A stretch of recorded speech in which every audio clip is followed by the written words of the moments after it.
பொதுவாகவே ஒரு ஆண் பெண் 2 பேர் இருக்காங்க அப்படின்னா பெண் வந்து ட்ரெஸ் பண்ணும்போதும் இல்லை ஆண் வந்து ட்ரெஸ் பண்ணும்போதும் ஆப்போசிட்டில் இருக்கோம் நம்ம அட்லீஸ்ட் கொஞ்சம் பார்க்கணும். அவர் அட்ராக்ஷனுக்காக ட்ரெஸ் பண்ணுறது உண்டு, பெர்ஃப்யூமோ இல்லை ஏதோ ஒன்று பண்ணுறது உண்டு. அப்படி உங்களுக்கு ஆண் சேர்ந்து வரக்கூடிய அட்ராக்ஷன்ஸ் என்ன? உங்களை வந்து இதுக்காக பிடிச்சிருக்கு அப்படின்னு சொல்கிறாங்க, எதுக்கு சொல்கிறாங்க?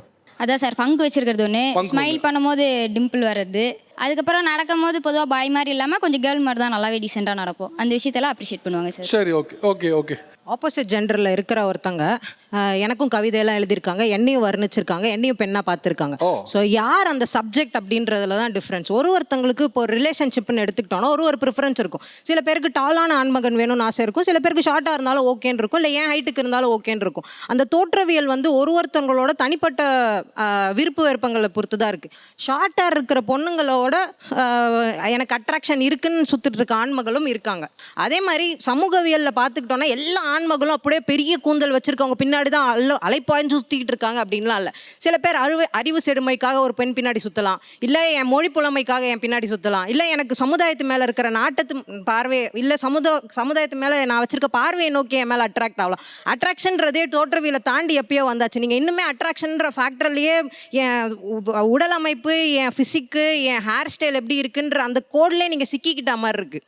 இப்போ வந்து எல்லாருக்கும் ஹேர் இருக்குது, எனக்கும் ஹேர் இருக்குது, எல்லாருக்கும் அதிகமாக இருக்குது. பட் நான் தான் அப்படிங்கிற மாதிரி நமக்குள்ள ஒரு கான்ஃபிடென்ட் எல்லா பொண்ணுங்களுக்குள்ளும் அது இருக்குது, நம்ம தான் அப்படின்ற மாதிரி. அது எப்படி நான் வந்து ஒரு பொண்ணை வர்ணிப்பனா மாட்டேன், அதை அவங்க பண்ணும்போது அவங்களுக்குள்ள ஒரு ஆண்மை மாதிரி தெரியலையா, ஒரு போட்டி பொறாமையோட கண்ணோட்டம் மாதிரி தெரியல. இருக்கலாமே, நம்ம தான் அழகுன்றது நமக்கு தானே, அது நம்ம அழகுன்றது உங்க மூக்கு நுனி வரைக்கும். இன்னொருத்தங்க நம்ம விட நான் அழகா இருக்கன்றது கம்பேரிசன் ஆயிராதா? அது பெண்மைக்குள்ள அது அதிகமா இருக்காது. ஆண் தோற்றத்திலே இருக்கீங்க, ஆண்களே பார்த்து உங்களை வர்ணிச்சு உங்களை வந்து காதலிச்சு திருமணம் செய்கிறதுன்றது அவங்க சொன்ன மாதிரி திருமணத்துக்கு அப்புறம் அது வந்து ரொம்ப ஒரு இதான விஷயம் தான். பேசினதுக்கு அப்புறம் அவங்க வந்து பேசினதுக்கு அப்புறம் நடந்த மாற்றம் தான் நினைக்கிறேன். அவங்க நடந்ததுனால வந்த மாற்றம்னு நினைக்கல. அவங்க எப்படி நீங்க வந்து நீங்கெல்லாம் பசங்க மாதிரி இருக்கீங்க, உங்களுக்குலாம் காம்ப்ளிமெண்ட் கொடுக்க கூடாதுன்னு சொன்னது மேபி பர்சனலா கூட ஒரு ஃபீலிங் இருந்திருக்கலாம். இவங்க இப்படிதான் நம்மளை பாக்குறாங்க அப்படின்றப்ப அவங்க எப்ப அதுக்கு மேல எப்படி அழகா தெரிவாங்க. ஒருத்தங்க ஒரு தாழ்த்தப்பட்ட கண்ணோட்டத்துல உங்களை பாக்குறாங்க அப்படின்னா, ஒரு கட்டமைக்கப்பட்டதை தாண்டி நீங்க தனியா தெரியுறீங்க அப்படின்றத ஒரு காழ்ப்புணர்வோட அதை பத்தி பேசுறாங்க அப்படின்னா அதுக்கு மேல அவங்களை எப்படி அழகா பார்க்க தோணும்? உங்களுக்கு அது ஹர்ட் ஆச்சா? அவங்க சொன்னோம் பர்சனலா எடுத்துக்கிட்டேன். Okay okay. வேற யாருக்குலாம் ஹர்ட் ஆனா நினைக்கிறீங்க? எல்லாருக்குமே. நான் ஒரு பெண் வந்து ஷார்ட் ஹேர் வச்சிருக்கும் போது அவளை ஆணுன்னு சொல்லும்போது ஹர்ட் ஆகும் தான். நாங்கள் டெய்லி லைஃப்ல நாங்கள் அதை வந்து எதிர்கொண்டுட்டு தான் இருக்கிறோம். இங்க பேசும்போது நீங்க பாய்ஸா இருக்கீங்க அப்படின்னு சொன்னோன்னா சின்ன ஹர்ட் ஆச்சு அப்படின்னு. பாய்ஸா இருக்கேன்னு சொன்னதுக்கு நான் ஹர்ட் ஆச்சுன்னு சொல்லல. அவங்க வந்து நீங்களா யாருக்கும் அட்ராக்டிவா தெரிய மாட்டீங்கன்னு சொன்னதை நான் பர்சனலா எடுத்துக்கிட்டேன். பாய்ஸா தெரியறன்றது அது அவங்க கண்ணோட்டம், அதை நாங்க பெருசா எடுத்துக்கிட்டோம். அட்ராக்டிவா இருக்க மாட்டேன்னு சொன்னது ஹர்ட் ஆச்சு நீங்க. ஓகே, ஹர்ட் ஆயிருச்சு. ஓகே. அப்படி நீங்க இந்த ஷார்ட்டா ஹேர் கட் பண்ண பின்னாலேயோ ஃபர்ஸ்ட்ல இருந்து இப்போ வரைக்கும் உங்களை நோக்கி வரக்கூடிய ஹார்ஷான விஷயம் என்ன? இப்போ நான் வந்து ஒரு பஸ்ஸில் இப்போலாம் வால்வோ பஸ் புக் பண்ணுறோம் அப்படின்னா பெண்கள் சீட்டுக்கு பக்கத்தில் ஒரு பெண் தான் வந்து புக் பண்ணி போக முடியும். நான் தருமபுரியில் ஒரு நாள் பஸ் ஏறுறேன், சென்னைக்கு வரேன். அங்கே வந்து டபுள் சீட் தான் கடைசியாக கிடச்சிச்சு ஃபெஸ்டிவ் சீசன்றதுனால. நான் படுத்துட்டு இருக்கேன். அந்த அம்மா வந்து நாகரிகமாக என்கிட்ட நீ பையனா பொண்ணான்னு கேட்டிருக்கலாம், இல்லை என்கிட்ட அந்த சந்தேகத்தை தீர்த்துருக்கலாம். நான் படுத்துட்டு இருக்கேன். அவங்க பார்த்துட்டு டிரைவர் கிளீனர்னால கூட்டிகிட்டு வந்துட்டு பிரச்சனை பண்ண ஆரம்பிச்சிட்டாங்க. உடனே நீ என்ன ஒரு பையன் பக்கத்தில் என்ன படுக்க வைக்கிற அப்படின்னு சொல்லிட்டு. அப்புறம் நான் ஏன் சொல்கிறேன் நான் பொண்ணு தான் அப்படின்னு சொல்லிட்டு. அவங்க அடுத்தது இப்போ இவங்க வந்து முதல்ல வந்து எங்கள் ஹேர்னால நாங்கள் பெண்கள் இல்லைன்னு சொன்னாங்களே, எனக்கு கொஞ்சம் கட்டை குரல் தான்.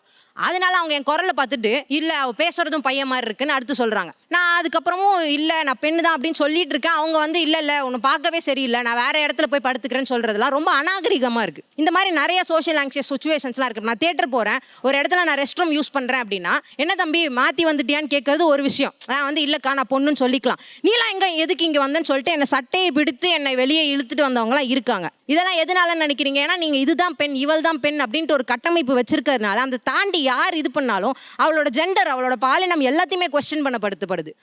என் வீட்டிலேயே கேட்டது இது. இன்னைக்கு முடிய வெட்டுற, நாளைக்கு வெட்டிக்கு போறியா, பையன் மாதிரி சுத்த போறியா அப்படின்றது.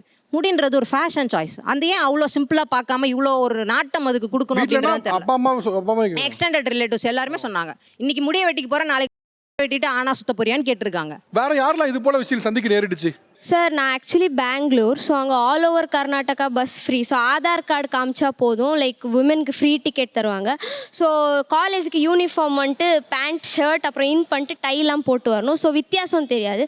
ஸோ ஆதார் கார்டு காமிச்சாலே நீ எதுக்கு காட்டுற அப்படின்ற மாதிரி கேட்பாங்க. நான் வந்துட்டு இல்லை பொண்ணு அதனால தான் அப்படின்னு சொன்னால் இல்லையே நம்ப முடியலையே எப்படி டிக்கெட்லாம் தர முடியாது, ஃப்ரீ டிக்கெட்டுக்காக சும்மா Conductor கேக்குறாங்க. ஆமாம் ஆமாம், ஃப்ரீ டிக்கெட்டுக்காக சும்மா ஆதார் கார்டு காட்டுறியா, இல்லை நம்ப முடியல, சின்ன பையன் மாதிரி இருக்க, நான் எப்படி நான் காட்டுறேன், இல்லை இல்லை அப்படின்ட்டு. அதுக்கப்புறம் ரொம்ப ஸ்டேர் பண்ணுவாங்க, உண்மையாகவே பொண்ணா பையனா அப்படின்ற மாதிரி. ஆரம்ப காலகட்டங்களில் ராஜ காலகட்டங்களில் வெளிநாடுகளில் ஆண்கள் தான் வந்து சிகப்பு நிற ஹீல்ஸ் அணிவாங்க. அது எதுக்குன்னா அந்த குதிரையை பிடிச்சி அப்படி இழுத்து அதை லாக் பண்ணி ஓட்டுறதுக்கும். ரெட் ஹீல்ஸ் அணிஞ்ச ஆண்கள் எல்லாருமே வந்து ராஜ வம்சத்தில் உயரிய நிலையில் இருக்கிற ஆண்கள் அப்படின்ட்டு. அது மாதிரி அப்படியே பெண்கள்கிட்ட வந்துச்சு. வந்ததுக்கப்புறம் ஹீல்ஸ் பெண்களுக்கானது. இப்போ ஒரு மென் இன் ஹீல்ஸில் வந்து நின்னா அவனை நம்ம கேள்வி கேட்க ஆரம்பிக்கிறோம். அதே மாதிரி வேட்டி அப்படிங்கிற ஒரு உடை வந்து ஸ்ரீலங்காலையும் சரி, கேரளாலையும் சரி, தமிழ்நாட்டில் சில பகுதிகளிலையும் சரி பெண்கள் அணிகிற உடை.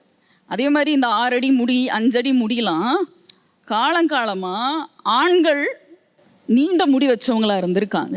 So it's not a bye thing girl thing, it's a human thing. யார் வேணால் என்ன வேணால் போகலாம். நம்ம இண்டஸ்ட்ரியிலேயே ஆக்ட்ரஸ் நிறையா பேர், ஆக்டர் முக்கியமாக ஆண்கள் லிப்ஸ்டிக் போடுறாங்க, ஒத்துப்பீங்களா மாட்டிங்களா? இருக்காங்க. கண்மை போட்டுக்கிறாங்க, ஒத்துக்கிறீங்களா மாட்டிங்களா? இருக்காங்க. ஸோ இது வந்து நீங்கள் உடையையோ முடியையோ இல்லை வந்து நம்ம போடுற அக்சசரிஸையோ நீங்கள் ஆண் பெண் பிரிச்சிட முடியாது. நீங்கள் கேட்பீங்களா இந்திரா காந்தியை வந்து நீ வந்து ஏன் ஆம்பளை மாதிரி இருக்கேன்னு? கிரண் பேடியை கேட்பீங்களா ஏன் ஆம்பளை மாதிரி இருக்கேன்னு? டயானாவை கேட்பீங்களா? மாட்டோம்ல. அப்போ ஒரு அதிகாரத்தில் இருக்கிறவங்களுக்கு அந்த லுக் வந்து கம்பீரமாகவும், எளிய மக்களுக்கு அது கேள்விக்குள்ளாக்கப்படுற ஒரு தோற்றமாகவும் இருக்குது. அப்படி கிடையாது. இப்போ என் ஜெண்டர் என்னன்னு நினைக்கிறீங்க? தெரிஞ்சவங்க பதில் சொல்லாதீங்க. ஸோ என்னை பார்த்த உடனே என் ஜெண்டர் என்ன, என் குரல் கேட்ட உடனே என் ஜெண்டர் என்ன? உங்களை வந்து வரும்போதே வந்து பொண்ணா அப்படி தான் வந்து பார்த்தேன் நான். எனக்கு வந்து ஒரு ஸ்டைலிஷான ஒரு உமன் வந்து தெரியுறாங்க, அவ்வளோதான். ஒரு கான்ஃபிடென்ட் விமன், அப்படியே போல்டாக நடந்து வந்த மாதிரி தான் feel சரி, ஆகுது. ஓகே.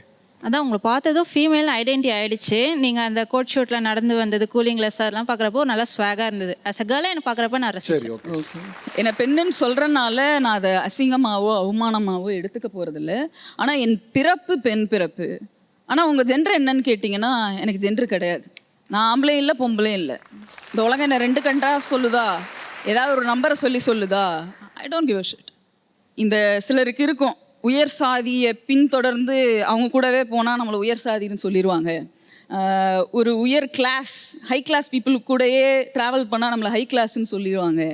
அப்படி இல்லை. ஆண் பெண் தொடர்ந்து ஒரு சாயலில் இருந்துகிட்டே இருந்தால் என்னை ஆண் பெண்ணு சொல்லணும்னு அவசியம் இல்லை. என்னை சாருன்னு கூப்பிட்டாலும் எனக்கு கம்ஃபர்டபுள் இல்லை, மேமன் கூப்பிட்டாலும் கம்ஃபர்டபுள் இல்லை. I'm gender non conformist person, I'm gender queer person. எனக்கு பாலினமே இன்னும் கண்டுபிடிக்கப்படலை, என் பாலினத்துக்கான ஒரு பெயர் வரல, எனக்கான ஆப்ரேஷன் இன்னும் வரல. I am existing in this same society. எல்லாருக்குள்ளேயும் எல்லா மனிதர்களுக்குள்ளேயும் எல்லா உணர்வுகளும் இருக்குது. அதை வந்து வெளிப்படையாக சொல்கிறதுக்கான சேஃப் ஸ்பேஸ் இருந்தால் அவங்க சொல்லுவாங்க. இல்லைன்னா ஹானர் கில்லிங் பண்ணி, ஹவுஸ் அரெஸ்ட் பண்ணி, வீட்டில் அடித்து கொடுமைப்படுத்தி எத்தனையோ ஃபீமேல் பர்த்தில் இருந்து வந்த குயர் பீப்புள் செத்து போயிருக்காங்க.